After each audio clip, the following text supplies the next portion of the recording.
할렐루야. 아멘. 네, 오늘은 우리 모두가 다 출석해서 이렇게 함께 예배하니 감사합니다. 전권을 맡긴다라는 게 있죠. 전권을 맡긴다. 이게 뭡니까? 이 어떤 일을 결정하는 권한을 모두 맡긴다는 거예요. 내가 당신에게 전권을 맡기겠습니다. 이거는 모든 걸 다 맡긴다는 거예요. 자, 전권을 맡긴다라는 말은 곧 뭐예요? 100% 신뢰한다라는 그러한 것이기도 하죠.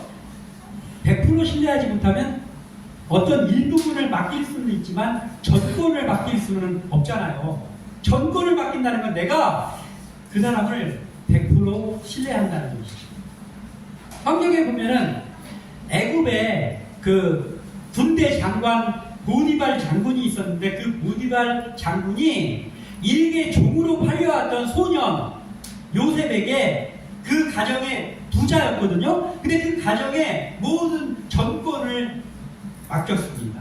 그만큼 요셉을 믿었다는 것이죠.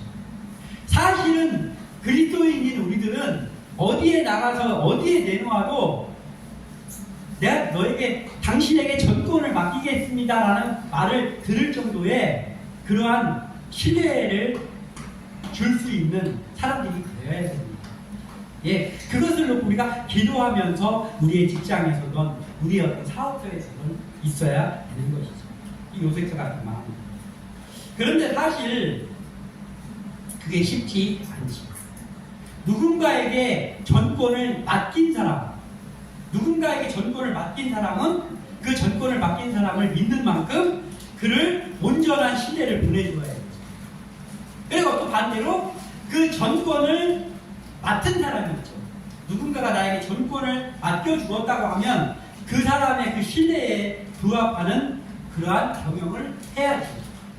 이것이 맞아떨어져야 됩니다. 오늘 본문 3절은 너의 행사를 여호와께 맡기라 라고 우리에게 교훈하고 있습니다. 너의 행사를 여호와께 맡기라. 자, 그러면 먼저 우리가 지금 살아가면서요, 내 삶의 어떤 결정이나 내 삶의 어떤 계획이나 이런 것들을 지금 어떻게 결정하며 살아가고 있습니까? 하나님을 믿지만 내 계획은 내가 하고 내가 할 것은 다 내가 계획하고 그렇게 살아가고 있는가? 아니면 내가 모든 것을 주님께 맡기고 살아가고 있는가? 이게 중요한 문제입니다. 우리가 누구에게 전권을 맡기지 못하는 이유가 있잖아요. 내가 조금 믿기는 하지만 전권을 맡기지는 못한다. 그거 왜 그럴까요? 신뢰의 문제죠. 신뢰의 문제. 100% 신뢰를 못하니까 못 맡기는 거예요. 그러면 한 가지 또 보자면 이런 거죠.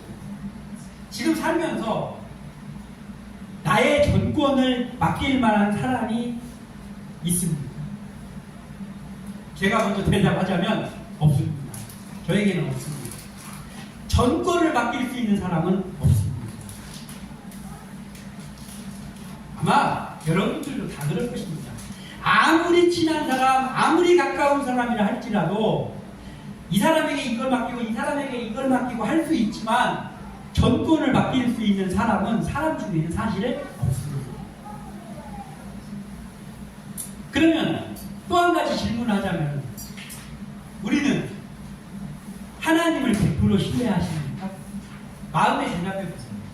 나는 하나님을 100% 신뢰하십니까? 만약 하나님을 100% 신뢰하신다면 그렇다면 우리의 모든 행사를 하나님께 맡겨야 된다라는 것이죠. 내가 하나님임에도, 내가 믿는 하나님임에도 나의 모든 것들을 하나님께 다 맡기지 못한다는 것은 뭐예요? 곧 하나님도 100% 신뢰하지 못하는 것 아니겠습니까? 내가 사람은 못 믿지만 나를 조성하시고 나를 인도하시는 하나님을 나는 100% 믿는다라고 한다면 나의 어떠한 문제를 할지라도 내가 계획하는 어떠한 일을 할지라도 나의 행사를 하나님께 맡길 수 있지 않습니까? 아무쪼록 우리는 우리의 모든 행사를 하나님께 100% 맡기는 그러한 믿음의 사람들 되시기를 소원합니다. 결정하기 힘든 문제가 우리에게 있잖아요.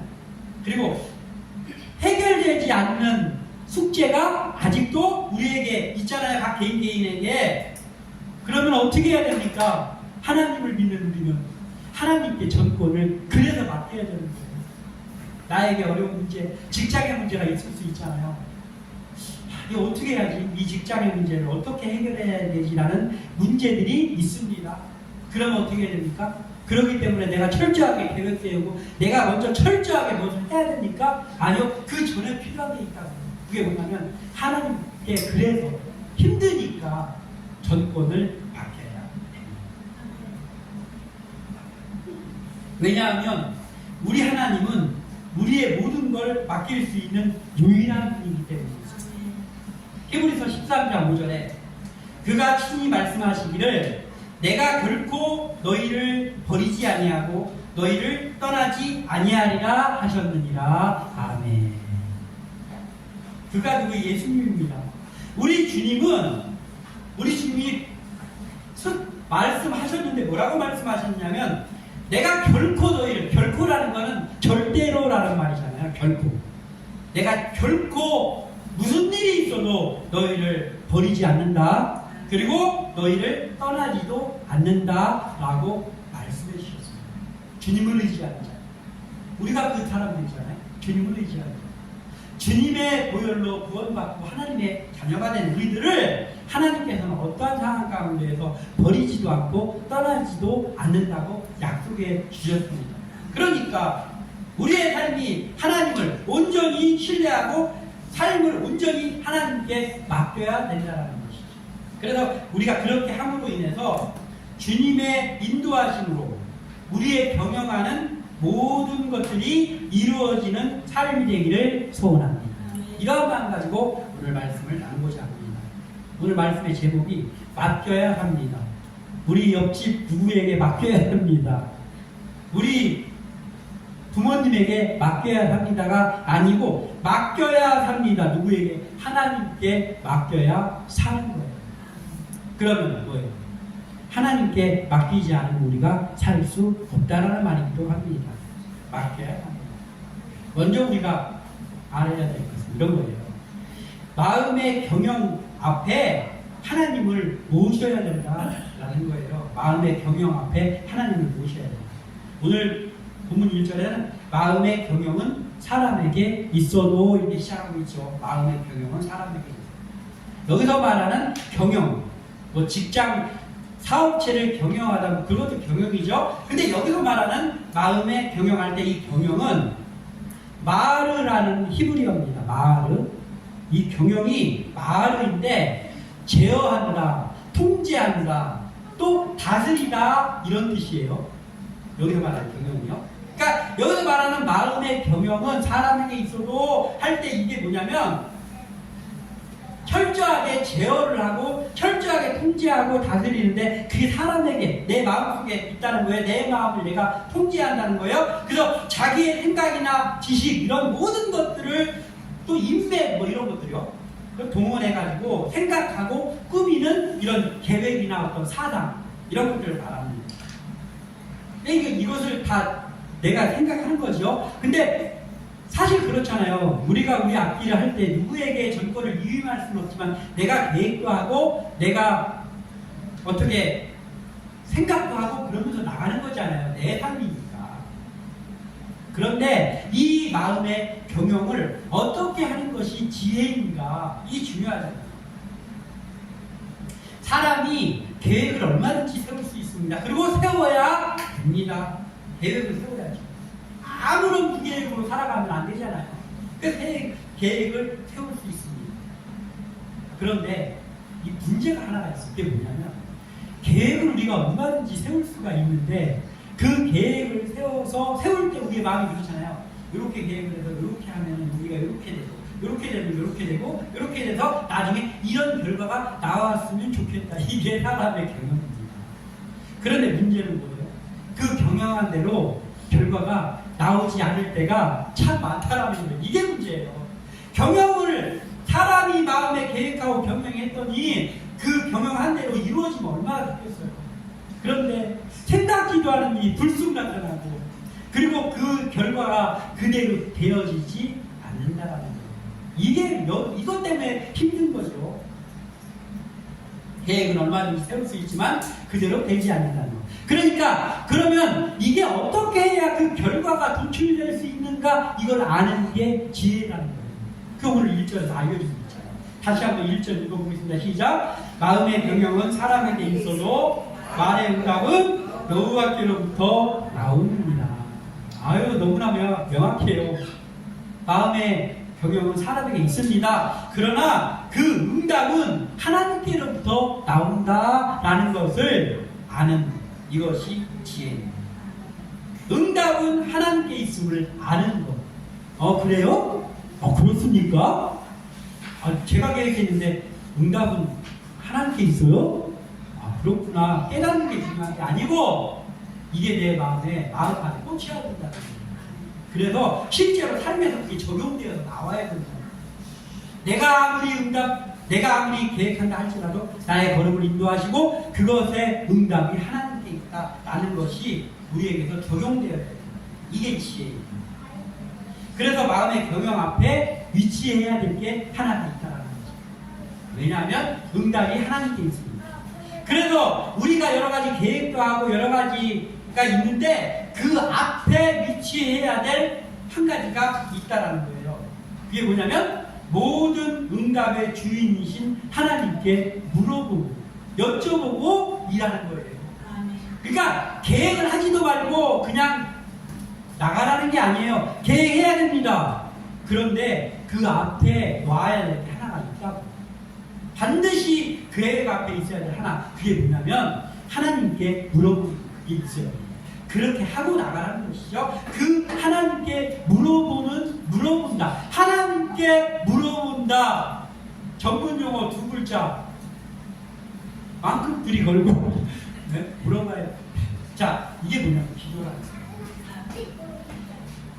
응답의 주인이신 하나님께 물어보는 이것이 바로 기도입니다. 믿는 자의 삶에는 계획이 먼저가 아니라 기도가 먼저다. 이게 바로 하나님을 경영 앞에 놓는 일입니다. 기도부터 하고 세우는 일의 계획은 누가 인도하시냐? 내 뜻대로 흘러가는 게 아니고 기도부터 하고 하는 계획에는 하나님의 인도하심이 거기에 있단 말이에요. 그래서 우리가 기도부터 하나님부터 우리 앞에 세워야 되는 것이죠. 기도부터 하고 세우는 일의 계획은 하나님이 인도해 주십니다. 우리에게 때로 좋은 아이디어 같은 게 생각날 때가 있어요. 갑자기 살다가요. 이러한 것도 좋은 아이디어가 생각날 때가 있어요. 그리고 어떠한 일을 이렇게 계획해봐야 되겠다라고 떠오를 때가 있어요. 그러니까 어떠한 일을 하다가 그걸 좀 바꿔가지고 이렇게 한번 해봐야 되겠다라는 기발한 생각이 떠오를 때가 있단 말이에요. 살다 보면. 그러면 그때가 어떤 타이밍이냐면 우선 멈춤할 타이밍이다라는 겁니다. 우선 멈춤. 왜 우선 멈춤합니까? 그 우선 멈춤하는 이유가 있죠. 잠시 멈추고 그러한 기발한 아이디어가 떠오르고 계획이 떠오를 그때에 하나님께 기도하고 다시 그 일을 계획하는 거예요. 이게 필요하다는 거예요. 먼저 기도하는 거예요. 이렇게 믿는 자에게는 먼저 할 일과 나중 할 일의 순서가 바르게 정해지면 나에게 떠올랐던 계획 속에 하나님께서 먼저 기도할 때 이게 하나님께서 기뻐하시지 않는 아이디어일 때가 있단 말이에요. 그럼 어떻게 해요? 내 머릿속에서 하나님께서 기도를 먼저 하고 그 일을 계획하려고 하면 분명히 그 일에 대해서 생각이 났었는데 잊어버려져. 하나님께서 잊어버리게 해줘요. 그래서 어느 순간부터 내가 그걸 생각을 안 하고 있을 때가 있어요. 기도부터 하고 하는 하나님께서 그것을 지워주시는 거예요.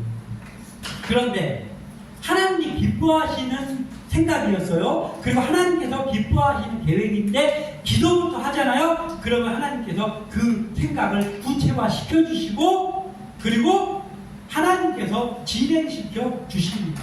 그래서 먼저 하나님 앞에 물어봐야 돼요. 기도해야 되는 거예요. 그러면 잊혀져야 될 것은 잊혀지게 해주시고 구체화시킬 것은 하나님이 우리의 머릿속에서 마음의 지혜를 주셔서 구체화시켜 주신단 말이에요. 그래서 우리는 먼저 하나님을 우리의 경영 앞에 놓아야 되는데 그것이 기도가 아닙니다. 이런 말이 있습니다. 나무를 베는데 9시간을 나에게 준다면 나는 6시간을 도끼를 가는 일에 쓰겠다라는 말이에요. 나무를 베는, 이게 링컨의 말이에요. 근데 이게 뭐냐면 이 숲에서 9시간 동안 오늘 하루 9시간이면 보통 8시간 9시간이 하루 일거리잖아요. 9시간 동안 여기서 빈 나무를 가질 거야. 네가 다 가져와 라고 하는 얘기예요. 그러면 그때 나는 6시간 동안 도끼를 가는 일에 쓰겠다. 자, 시작하면은 여기 있는 나무 베어가지고 마음껏 9시간 동안 베어 가져가세요 했어요. 그랬더니 시작하자마자 막 도끼를 가지고 열심히 나무를 칩니다. 그게 맞잖아요. 그게 맞잖아요. 그렇게 해야 되는데. 그런데 링컨은 나는 6시간 동안 도끼를 가는 일에 쓰겠다는 거예요. 그게 뭐냐면요. 마음의 욕심이 가득해가지고 9시간 동안 열심히 배아를 가져가려고 하는 그 일보다 더 중요한 게 있는데, 그게 뭐냐면, 아무리 무딘 도끼 가지고 9시간 내내 해봐야 힘은 힘대로 들고 한계가 있단 말이에요. 그런데 계속해서 도끼를 갈고 있어요. 그럼 사람들이 볼 때는 너 뭐하고 있냐? 이 멍청한 놈아. 9시간 다 흘러가고 있는데 아직도 도끼를 갈고 있냐? 이 미련한 놈아. 아무것도 안 하는 게으른 사람으로 보일 수 있겠죠? 그런데 6시간 동안 도끼를 갈아주면 어떻게 되냐면 스치면 배죠. 스치면. 한 번 치면 그냥 나무가 반이 나가버려. 날이 잘 서가지고. 그렇게 하고 나머지 3시간 동안 나무를 뱉더니 힘도 별로 안 듭니다. 그냥 스치면 쭉쭉 나갑니다. 나무가. 그래서 나중에 결과를 봤더니 무딘 날 도끼 가지고 9시간 내내 도끼질 한 사람보다 훨씬 더 많은 효과를 낸다라는 거예요.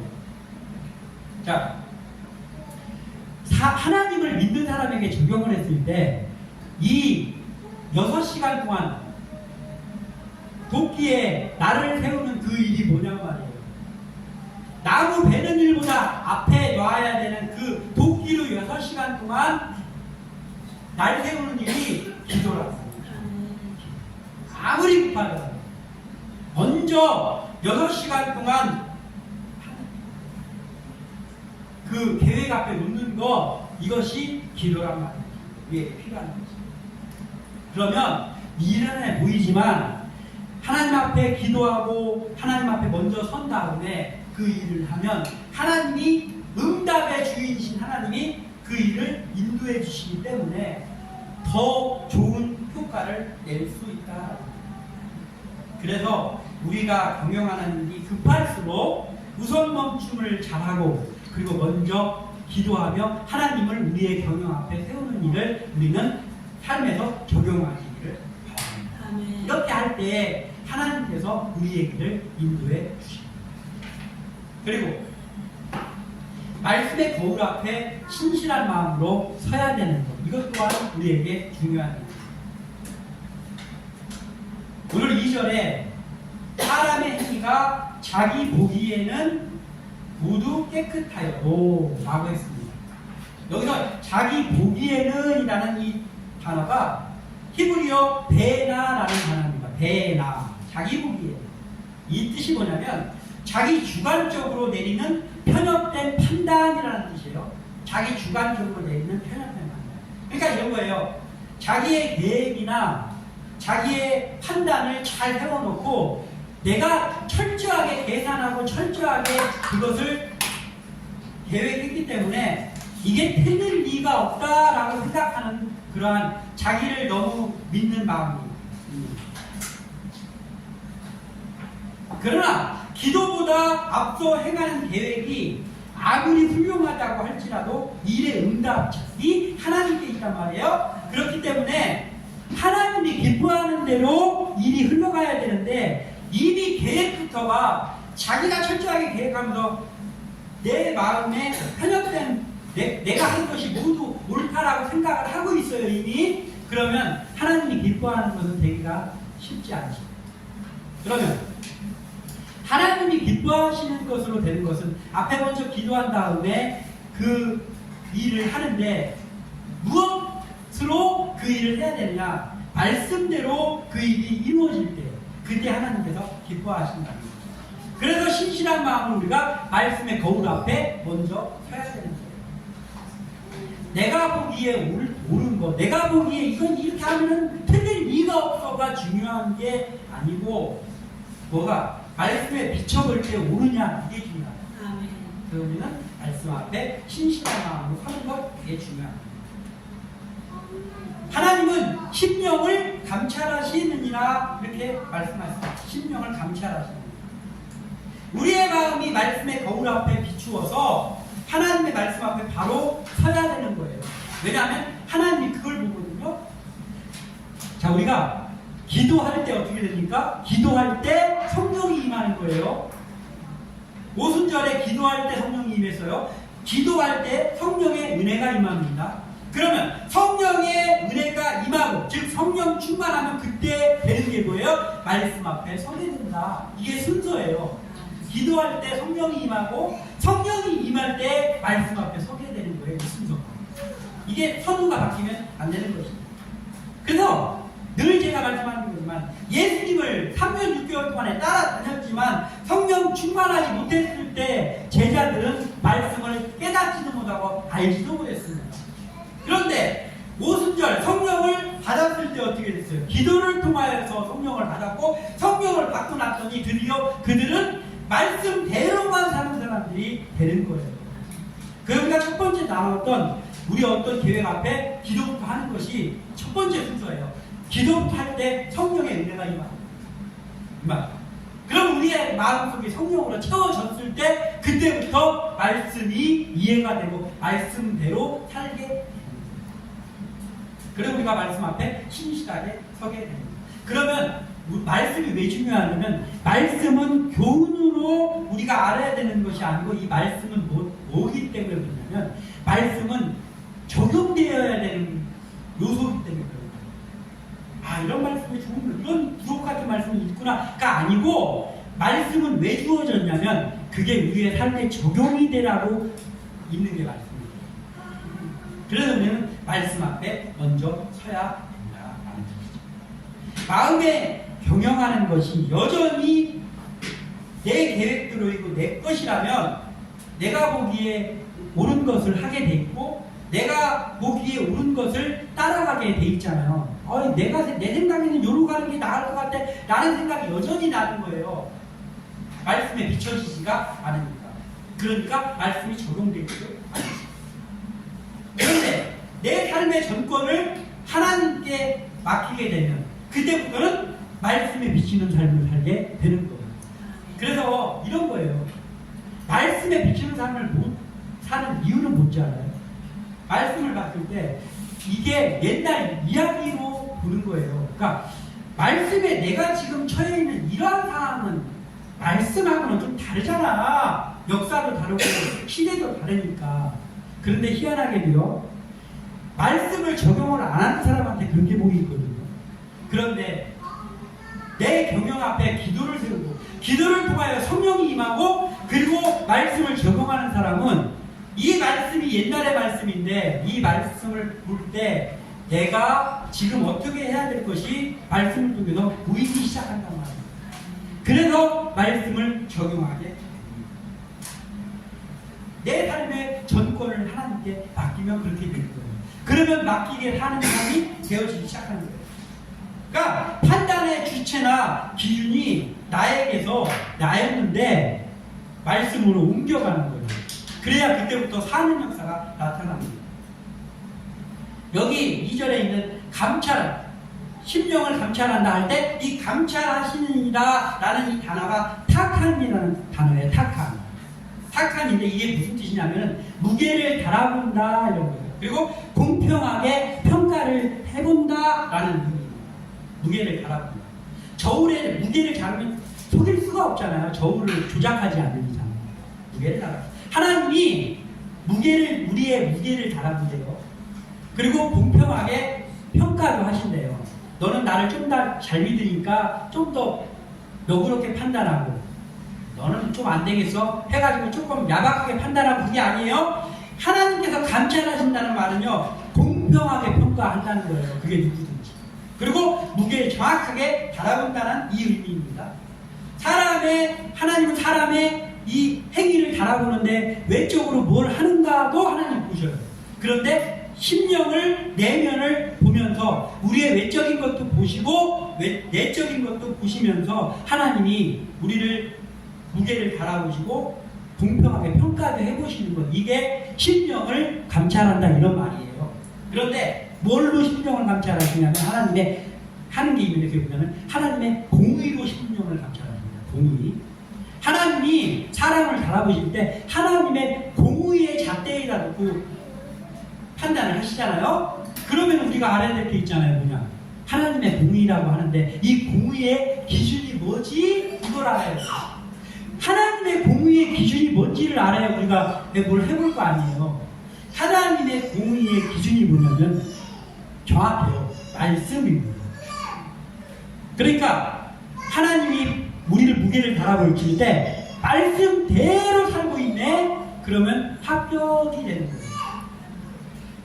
그런데 말씀도 많이 읽고 막 1년에 통독을 5번씩 하고 했는데 삶에서는 말씀대로 살지 않고 있어. 그러면 무게에 달아봤을 때 함량 미당이 된다고 합니다. 그리고 그대로 공평하게 하나님이 우리를 판단을 하시는 거예요. 그래서 우리는 말씀을 앞에 신실하게 서는 게 그래서 중요하다. 기도보다 말씀보다 앞서가지 않는 일이 하나님께 전권을 맡기는 일입니다. 우리의 삶 속에서 이것을 실천하며 살아가기를 소원합니다. 그리고 간단하게 하나 더 볼 것은, 삶의 전권을 하나님께 맡기면 하나님께서 어떻게 해주시냐면은 형통을 주신다라는 거예요. 형통을 주신다. 삶의 전권을 하나님께 맡기면 나에게 뭐 떨어지는 게 있으니까 형통을 주신다. 하나님 형통을 주신다. 3절을 읽어보겠습니다. 같이 시작. 너의 행사를 여호와께 맡기라. 그리하면 내가 경영하는 것이 이루어지리라. 아멘. 이후에 더 이상 제가 말씀을 안 해도 끝나도 될 것 같아요. 너무나 정확하잖아요. 너의 행사를 여호와께 맡기라. 그리하면 내가 경영하는 것이 이루어지리라. 끝. 이거예요. 끝. 자, 우리의 모든 계획과 결정 앞에 먼저 기도하고, 또 말씀을 늘 가까이 하면서 신실하게 말씀 앞에 사는 일이, 그게 나의 행사를 여호와께 맡기는 일이에요. 그렇게 하면, 그러니까 우리가 첫 번째, 두 번째 나누었던 그것을 하면 네가 경영하는 것이 이루어진다. 이게 3절이에요. 자, 하나님은 말씀에 기록해 놓은 것을 지키시는데 어떻게 지키시냐면 하나님은 반드시 지키시는 분이죠. 그래서 하나님은 우리가 뭐라고 하냐면 신실하신 분이라고. 신실하신 분. 매우 믿을만하고 그리고 성실하신 분이다. 믿음이 없어서 우리가 그걸 실천하지 못하는 것 뿐이지 하나님의 말씀은 변하지 않아요. 그래서 왜 하나님이 왜 내 기도를 잘 안 들어주시지? 잘 생각해 봐야 돼요. 내 기도가 안 이루어지는 게 내 탓인지 하나님의 탓인지. 하나님은 들어주고 싶으셔가지고 안달이 나 있는 상태입니다. 내 기도를 들어주고 싶어가지고 안달이 나 있는 상태예요. 늘 하나님은. 근데 왜 안 이루어지냐고. 문제가 나한테 있다. 근데 자꾸 문제를 나한테서 안 찾고 왜 하나님이 내 기도를 안 들어주시냐고 이 타령을 하면 안 된단 말이에요. 근데 어떻게 하면 하나님이 그 형통함 주신다고요? 3절에 너의 행사를 여호와께 맡기라. 그럼 지금 뭐예요? 내가 맡긴다고 하면서 여호와께 전권을 맡기지 못했기 때문에 안 되는 거예요. 전권을 맡겨야 된다는 거예요. 근데 자꾸 전권을 안 맡기고 안 될 것 같으니까 자꾸 내가 더 계획 세우고 계획을 더 보강하고 이거 하고 있단 말이에요. 그러면서 왜 안 들어주시냐고 한다. 아무쪼록 우리가 이 2016년 한 동안 무엇을 계획하든지 그 계획하기 전에 기도하고, 그리고 말씀 앞에 신실하게 서는 일을 멈추지 않기를 소원합니다. 그렇게 하면 반드시 말씀대로 이루어지시는 하나님께서 우리의 풀리지 않는 문제를 해결해 주실 것입니다. 그리고 내가 겁내고 두려워하는 일들의 길을 열어 주실 것입니다. 우리의 삶이 이런 삶이 되어서 하나님이 주시는 형통을 맛보기를 소원합니다. 마지막으로 제가 한마디만 외치고 말씀을 마치겠습니다. 하나님께 전권을 맡기십시오. 그래야 삽니다. 기도합니다.